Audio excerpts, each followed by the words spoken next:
Merci Seigneur pour ce nouveau jour que tu nous donnes, ce jour du mercredi 29 juillet 2020. Seigneur, nous aspirons à une seule chose, c'est que cette assemblée spirituelle soit à la gloire de ton nom. Je prie, Seigneur, que ton esprit s'empare de chacun de nos cœurs pour nous plonger et nous introduire parfaitement dans la méditation de ce jour. Et je prie que tout ce qui sera dit sous l'inspiration de ton esprit soit une bénédiction abondante pour chacune des personnes connectées. Béni sois-tu parce que tu le fais dans le nom de Jésus-Christ. Amen. Frères et sœurs bien-aimés, avant toute chose, je voudrais nous rappeler que notre jour de jeûne mensuel, c'est ce vendredi 31 juillet. Nous allons observer un jeûne collectif. Nous allons rechercher plus intensément la face du Seigneur durant ce jour de jeûne à travers les privations, la méditation et la prière. Alors, je nous rappelle que le thème que nous méditons tout au long de cette semaine, c'est l'amour vaut plus que tout et rien ne vaut l'amour. L'amour vaut plus que tout et rien ne vaut l'amour. Nous avons médité le premier sous-thème et le deuxième sous-thème. Le deuxième sous-thème, en effet, est le même sous-thème que nous méditons aujourd'hui. C'est sans amour, la chrétienté n'a point de valeur. C'est un sous-thème que nous méditons sur 2 jours, hier et aujourd'hui. Sans amour, sans l'amour, la chrétienté n'a point de valeur. Hier, nous avons médité la première partie en nous appuyant sur le verset de Galates chapitre 5, verset 6.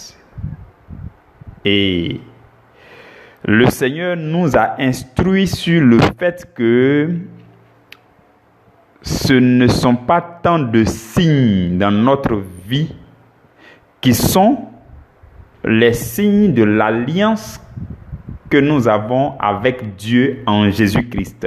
Mais le signe le plus important, c'est la circoncision du cœur. Et nous avons vu que la circoncision du cœur est en fait la foi en Jésus-Christ. Et non pas n'importe quelle foi, non pas la foi qui se manifeste de n'importe quelle manière, mais la foi qui fonctionne et qui est agissante sur la base de l'amour vrai.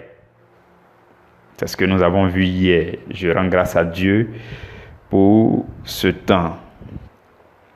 Aujourd'hui, frères et sœurs, dans le Seigneur, nous allons méditer la deuxième partie de notre sous-thème.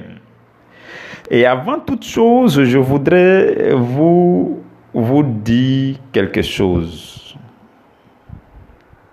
Mes frères et mes sœurs,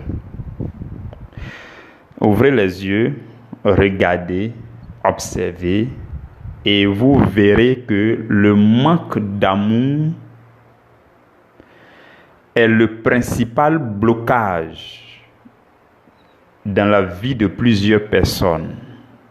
le manque d'amour, le simple manque d'amour. Ça paraît inaperçu, ça paraît banal, ça paraît négligeable, mais le manque d'amour qui fait que la rancune et la haine sont entretenues dans votre cœur, cela cause l'amertume et des blessures intérieures. Ce manque d'amour et de pardon fait que il y a beaucoup de situations qui sont bloquées dans beaucoup de vies. Je commence par ça parce que ça me tenait vraiment à cœur de vous le dire. Et je profite pour vous donner un petit témoignage avant de commencer. Quand j'étais à Abidjan, je crois que parmi vous, quelques 2 ou 3 personnes vont se souvenir de ce que je vais dire, de ce témoignage. Quand j'étais à Abidjan, on devait organiser une retraite spirituelle avec les membres du ministère que le Seigneur me faisait la grâce de diriger. Et durant cette retraite, je devais faire prêcher je crois 2 ou 3 ou 4 personnes. Les responsables, là, je leur ai confié à chacun des thèmes et ils devaient donner des exhortations ou bien des prédications pour certains sur des thèmes. C'était une retraite de 2 jours, donc c'était riche, c'était long, donc il fallait donner des thèmes aux responsables pour prêcher. Et un des responsables, qui est un frère en Christ, un petit frère dans la foi que j'affectionne beaucoup, que j'aime vraiment,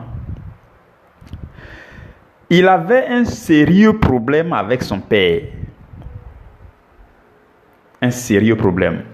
Son papa ne s'est jamais occupé de lui. Son papa ne le calcule pas. Son papa l'a abandonné. Lui et sa mère, son papa est parti prendre une autre femme. Il vit sa vie ailleurs. Et lui et sa mère et ses autres frères sont en famille avec l'époux, le nouvel époux de sa mère. Et donc, lui, depuis lors, il a ça dans le cœur contre son père. Comment son père ne s'occupe pas de comment son père, comment ceci, comment cela. Vraiment, il n'aimait pas du tout son père. Le manque d'amour régnait dans son cœur. La haine régnait dans son cœur. La rancune régnait. À peine même, il pouvait appeler son père. C'était très rare. Très, très rare, je vous le dis. Il avait ça dans le cœur. Et pourtant, il était responsable d'un des départements dans le ministère. Donc, je lui ai confié un thème. Malheureusement pour lui, le thème que je vais lui confier parle de l'amour. Donc là, il se voit en train d'aller se mettre devant un peuple de Dieu pour prêcher sur l'amour. Alors que lui-même, dans son cœur, quand il le regarde, il y a un grand manque d'amour vis-à-vis de son père géniteur. Donc, quand il a pris le thème et le verset, il est rentré dans le secret avec le Seigneur, il méditait.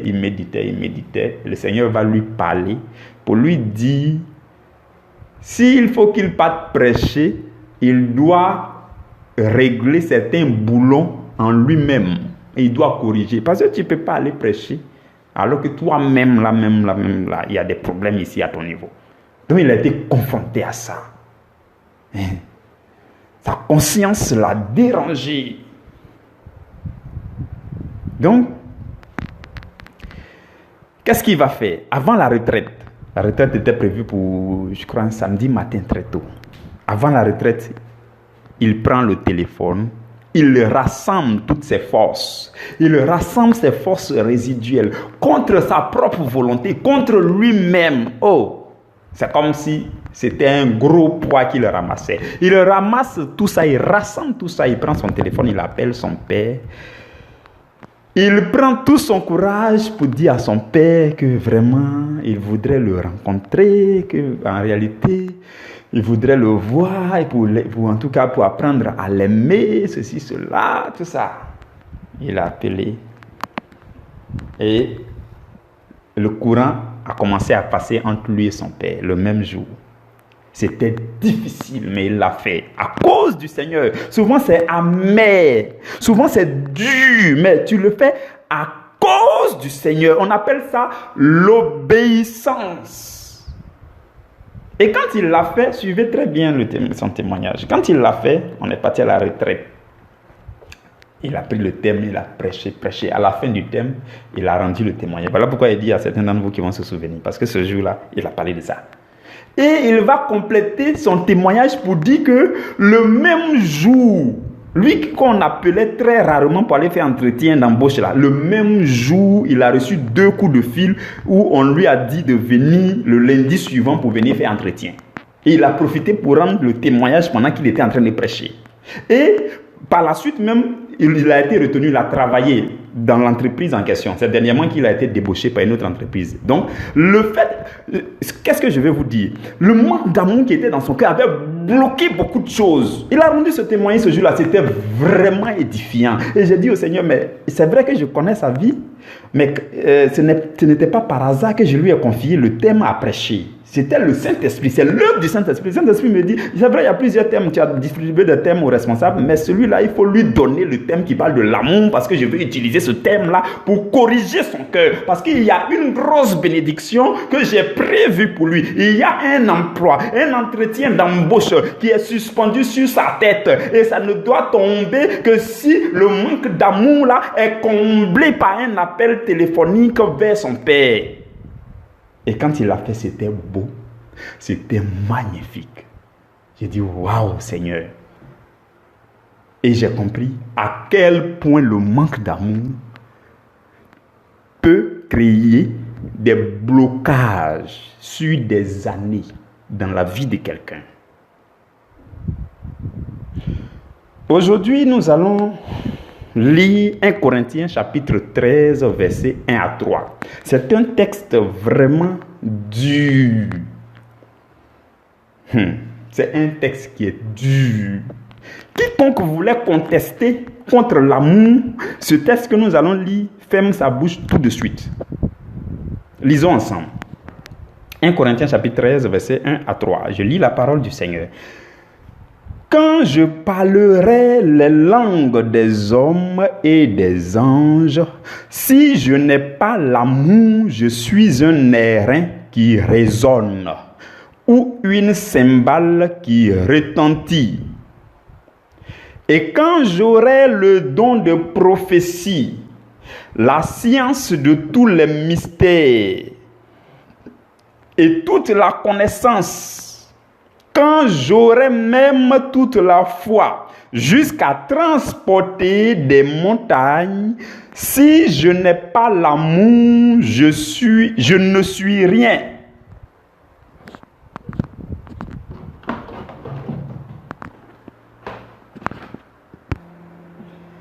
Et quand je distribuerai tous mes biens pour la nourriture des pauvres, quand je livrerai même mon corps pour être brûlé, si je n'ai pas l'amour, cela ne me sert de rien. Parole du Seigneur. Mes frères et mes sœurs dans le Seigneur, si vous remarquez très bien dans ce texte-là, si on enlève les parties où on dit si je n'ai pas l'amour, si je n'ai pas l'amour, si je n'ai pas l'amour, et qu'on garde le reste, si on donne tout ça à quelqu'un, il est plus que comblé. Il est comblé de se combler. C'est comme si on pouvait dire, je parle les langues des hommes et des anges. J'ai le don de prophétie. J'ai la science de tous les mystères. J'ai toute la connaissance. J'ai même toute la foi jusqu'à transporter les montagnes.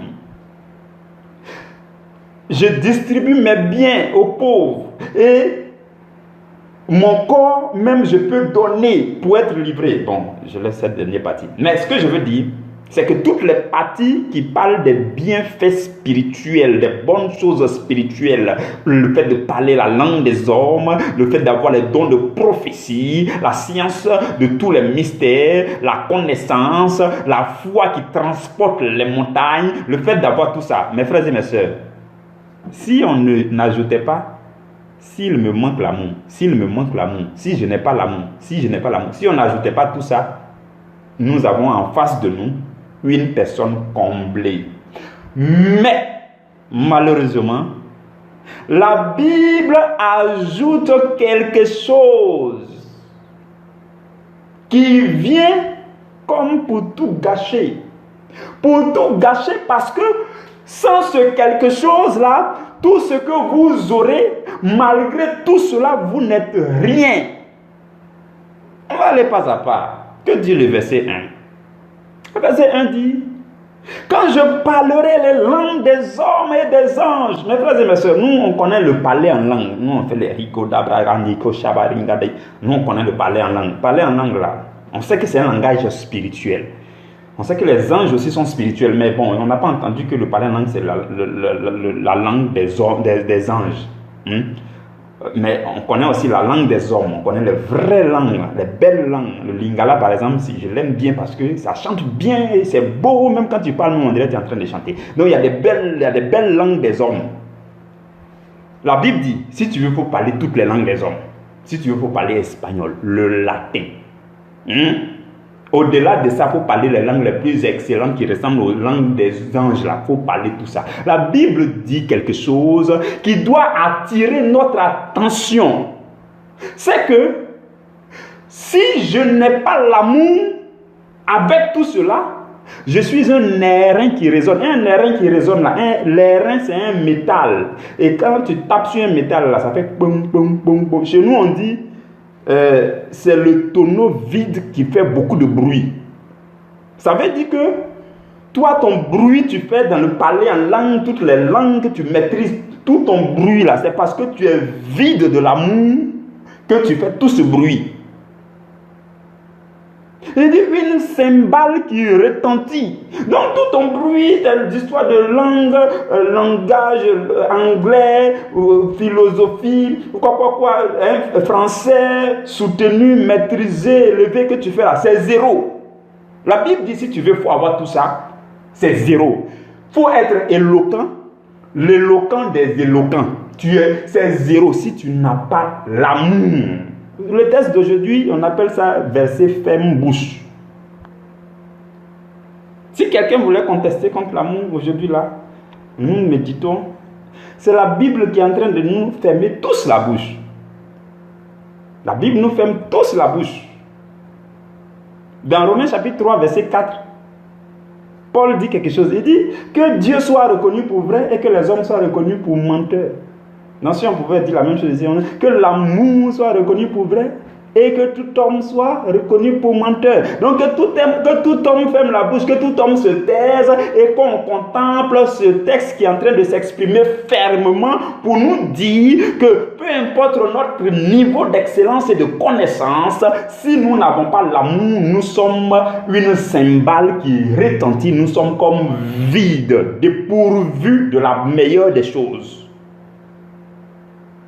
Le verset 2 dit, quand j'aurai le don de prophétie. Oh, quand vous lisez le livre de 1 Corinthiens au chapitre 14, dès le début du chapitre, Paul dit aspirer au don spirituel. Et il dit surtout au don de prophétie. Le don de prophétie là, Paul considère ce don là comme le don le plus excellent. Le don de prophétie est trop excellent. Et la Bible dit ici, le même Paul là a écrit dans 1 Corinthiens chapitre 13, avant le chapitre 14, il dit que si tu as le don de prophétie et qu'il te manque l'amour, tu n'es rien. Alors qu'il a dit le don de prophétie, c'est la chose la plus excellente parmi les dons spirituels.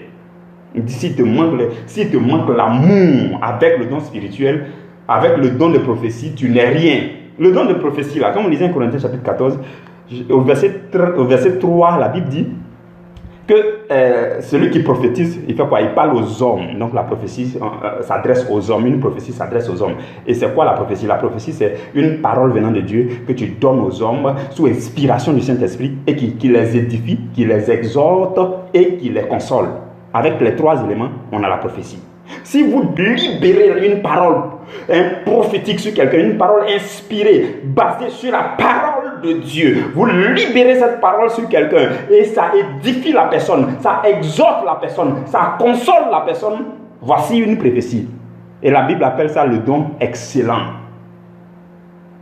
Et la Bible dit aussi, si tu as ça que tu n'as pas l'amour, c'est zéro. Donc, et par la suite, il dit, même si tu as la science de tous les mystères, ça veut dire que les mystères, les choses que les hommes ne comprennent pas, l'entendement humain ne peut pas maîtriser, mais toi, tu maîtrises ces choses, tu as toute la connaissance. Si tu as tout ça, et même à tout ça, on ajoute la foi. Oh, la foi. La foi sans amour. Là, maintenant, nous sommes en train de voir encore que la foi sans amour. Hier, nous avons vu que la foi qui agit, c'est la foi qui est basée sur l'amour. Aujourd'hui, nous sommes en train de voir que la foi même qui agit avec beaucoup de force et qui déplace montagne, qui transporte montagne. Cette foi-là, sans amour, elle n'est rien. Ça confirme ce que nous avons dit hier. Même si j'aurais toute la foi jusqu'à transporter les montagnes, jusqu'à opérer des signes et des prodiges, si je n'ai pas l'amour, c'est la partie triste là qui est là. C'est surtout la suite là qui attriste souvent. C'est-à-dire quand tu contemples, on dit, oh la foi qui jusqu'à transporter les montagnes, tu dis, waouh, c'est magnifique, c'est glorieux. Et puis la suite dit, si je n'ai pas l'amour, je ne suis rien, absolument rien. Mes frères et mes sœurs, cet enseignement sur l'amour divin là, Dieu est en train de profiter pour attirer notre attention. Comme je l'ai dit tout à l'heure, il y a plein de blocages dans la vie de plein de personnes. Et puis on va prier, on va se mettre à genoux, on va se mettre sur les deux doigts, sur le front, sur le dos. On va prier, on va faire tous les combats spirituels. Retourner, kakato spirituel. On va faire coup de poing, tout ça, freaking spirituel pour faire le combat spirituel. Rien ne va bouger, tout simplement parce qu'il y a un petit boulon qu'on appelle le boulon de l'amour que tu dois serrer. Et s'il manque ce boulon, la machine de la foi ne peut pas fonctionner. Ce n'est pas possible. Dieu est en train d'insister. C'est la bouche du Seigneur qui parle. Ce n'est pas un homme. Moi, je ne gagne rien à venir insister auprès des gens pour dire aimer les autres, aimer les autres, aimer les autres. Et puis j'insiste depuis là. Moi, il gagne quoi? Moi, c'est quoi mon intérêt personnel? C'est quoi? En plus, même, vous n'êtes pas devant moi. C'est quoi je gagne en venant insister chaque jour pour dire voici. C'est parce que le Seigneur me dit de vous le dire. Et la Bible dit, si aujourd'hui vous entendez ma voix, n'endurcissez pas vos cœurs. Je nous ai donné le témoignage du frère Ouattara dès le début, pour que ça vous serve d'exemple, pour que vous puissiez prendre une résolution aujourd'hui même pour changer. Quand il est rentré, quand Ouattara est rentré en méditation, le thème que je lui ai donné, il était en train de méditer. Qu'est-ce que le Saint-Esprit va faire? Le Saint-Esprit va lui dire, frère, il faut aller appeler ton père, sinon tu ne peux pas prêcher convenablement. Il faut aller appeler ton père, il faut aller rétablir la relation d'amour, il faut aller enlever le blocage, parce qu'il y a deux embauches, il y a deux entretiens d'embauche que les téléphones doivent sonner. Les gens t'appellent depuis, ça ne passe pas. Ce n'est pas parce que ton téléphone est fermé, non, mais ton téléphone doit appeler d'abord ton père pour débloquer la ligne, et alors tu vas recevoir ces appels là et les gens vont te convoquer à un entretien d'embauche. Voici ce qui a débloqué sa situation. Il a rendu le témoignage le lundi qui a suivi, il est parti faire ses entretiens tranquillement. Ils l'ont embauché, il a eu le choix, il a choisi. Et je ne vous dis pas que c'est n'importe quel salaire. Ouattara, c'est quelqu'un. Il connaît. Parce que lui, il est dans le domaine du génie civil, bâtiment. Il le connaît. Il connaît son métier, il a fait même son ingénieur, il le connaît, il maîtrise. Avec tout ça, sans amour, est-ce qu'il avait du travail? Il n'avait rien. avec toute la connaissance, la science de tous les mystères. Il avait ça, la science de tous les mystères du génie civil et du bâtiment. Il avait ça. Mais 2 coups de fil pour l'entretien d'embauche étaient bloqués parce qu'il fallait passer d'abord un coup de fil pour rétablir la situation avec quelqu'un. Vous comprenez, mes frères et mes sœurs? J'espère que vous comprenez. Et tout était bloqué. Mais ça a été débloqué parce qu'il a compris que c'est le Seigneur qui lui a parlé ce jour-là. Et si aujourd'hui tu comprends que c'est le Seigneur qui s'adresse à toi aussi, toi ta situation va changer et tu vas arrêter de nous faire prier. Bon, pas forcément moi, mais ceux avec qui vous priez tout le temps et autres là, ça va vous atténuer la douleur du combat spirituel.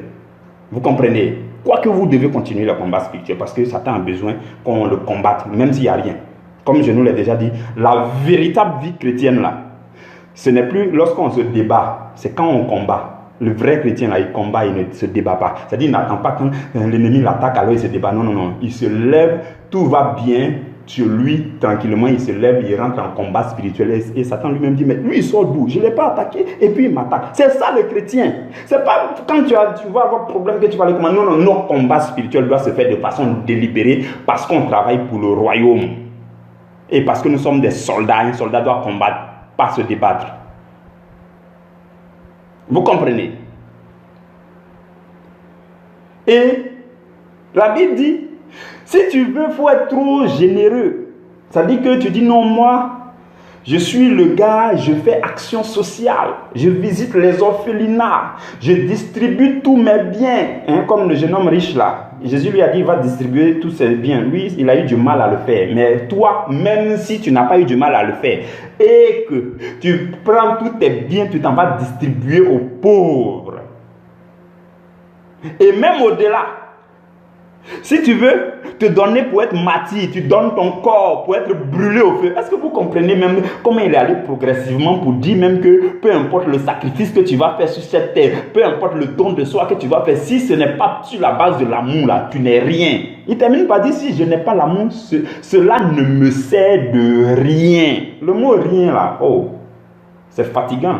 Comment pour moi va se résumer en rien? Avec tout ça, avec la science de tous les mystères, avec les dons de prophétie, avec le don de parler en langue, avec les dons d'interprétation de la langue, avec les délivrances que j'ai opérées, avec ceci, cela, avec la foi qui m'a permis de déplacer toutes les montagnes, et on me dit finalement ça ne me sert de rien à cause d'un élément qu'on appelle l'amour.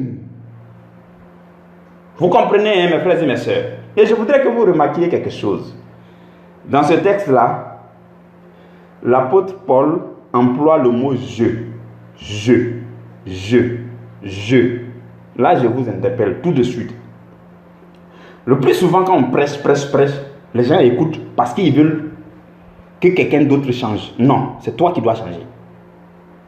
Comprenez-moi bien dans ce que je dis. Il dit quoi? Quand je parlerai, il n'a pas dit quand vous parlerez ou bien quand il parlerait. Quand je parlerai la langue des hommes, si je n'ai pas l'amour, il dit je. Pour dire quoi? C'est toi-même qui m'écoutes là qui est concerné. Faut pas tu vas prendre ce message-là pour dire non, mon mari là, depuis des années là, il n'a rien fait. Hein, c'est de lui que la prédication parle. La prédication ne parle pas de ton mari, ça parle de toi. La prédication ne parle pas de celui qui est à côté de toi, ça parle de toi. Parce que c'est je veux que vous compreniez. Parce que souvent, ce genre d'enseignement, quand on sort de là, on dit hey, non, oui, c'est vrai, ça me rappelle tel gars là qui n'a pas encore changé. Oh, c'est lui. Non, c'est toi, ce n'est pas l'autre. Je parle de chacun de nous. Il faut enlever d'abord la poutre qui est dans tes yeux. Le Seigneur est en train de t'adresser la parole parce qu'il y a une poutre dans tes yeux. Il faut laisser la paille qui est dans les yeux des autres là tranquille. Il dit je. Quand je parlerai la langue des hommes, quand j'aurai même la foi, quand je ceci, quand je cela, il dit je. Il n'a pas dit eux. Vous comprenez, hein? Je fais aussi cette mise au point là parce que le chrétien que tu es a besoin de changer d'abord, a besoin d'être transformé d'abord, avant d'aller transformer les autres. Et nous avons tous remarqué, ce texte est suffisamment fort et ça donne toutes les raisons à l'amour. Si quelqu'un voulait contester, contre l'amour pour dire non, quand même j'ai le droit de le haïr. Non, mais la servante là, j'ai quand même le droit de la haïr. Hein? Quand même, il a fait quelque chose, j'ai le droit de ne pas pardonner. Mais pourquoi je suis libre de garder rancune? Non, non. Si quelqu'un voulait dire ça, le texte qui est là, ferme sa bouche pour dire, il n'y a pas de souci, tu peux faire tout ça. Mais on appelle ça manque d'amour. Peu importe tout ce que tu vas avoir à gauche, à droite, comme excellence. À cause de ce petit manque d'amour là, tu n'es rien. Vous comprenez, hein? Donc, je termine par nous dire ceci, mes frères et mes sœurs. Nous comprenons, à travers ce texte, cette méditation, que il n'y a donc aucune bonne raison pour haïr quelqu'un. Aucune. Il n'existe aucune bonne raison pour haïr quelqu'un. Aucune bonne raison. Il n'existe aucune bonne raison pour détester quelqu'un. Ça n'existe pas. Arrêtez de dire non, je l'ai trop supporté, il a fait ceci, il n'a pas changé, non, non, non, voici les raisons pour lesquelles je le déteste, voici les raisons pour lesquelles je le condamne, voici les raisons pour lesquelles je ne peux pas lui pardonner, voici, arrêtez vos raisons parce qu'il n'y a aucune bonne raison. Vos raisons les plus excellentes, si vous voulez, prenez 10 avocats, 55 avocats, 60, 80 avocats, prenez tout ça, hein. Toutes vos raisons que vos avocats vont donner là. Il n'y a aucune bonne raison dedans qui vous donne le droit de détester quelqu'un, de haïr quelqu'un. Parce que le texte là nous ferme la bouche. Et je complète pour dire qu'en revanche, toutes les raisons sont bonnes pour aimer. Je ne sais pas si vous avez compris. Il n'y a aucune bonne raison pour haïr quelqu'un. Et toutes les raisons sont bonnes pour aimer. Si tu aimes quelqu'un, tu n'as pas besoin de me dire la raison pour laquelle tu aimes la personne. C'est une bonne raison. Si tu apprécies quelqu'un, oh, c'est déjà bon. Pas besoin de te justifier pour dire non, je l'aime parce qu'il a fait ceci. Non, non, non, non. Toutes les raisons, absolument toutes les raisons sont bonnes pour aimer quelqu'un. Et il n'y a aucune bonne raison pour haïr quelqu'un. Je termine par là. Et je vous dis encore que le manque d'amour est le véritable blocage dans la vie de plusieurs personnes. Et pour vous qui m'avez entendu aujourd'hui et qui, au-delà de ma voix, avez saisi les recommandations du Saint-Esprit et qui les avez saisies avec puissance, recevez en vous l'onction nécessaire qui vous donne la force nécessaire pour aller recoller les morceaux qui avaient été décollés avec les autres, pour aller rétablir les liens d'amour, pour débloquer certaines situations dans vos vies. Que Dieu vous bénisse, que Dieu vous fasse la grâce d'aimer, que Dieu nous comble de son amour au nom puissant de Jésus-Christ de Nazareth. Demain, nous nous retrouvons pour méditer sur ce sous-thème. L'amour est la voie par excellence pour recevoir le meilleur de Dieu. Amen.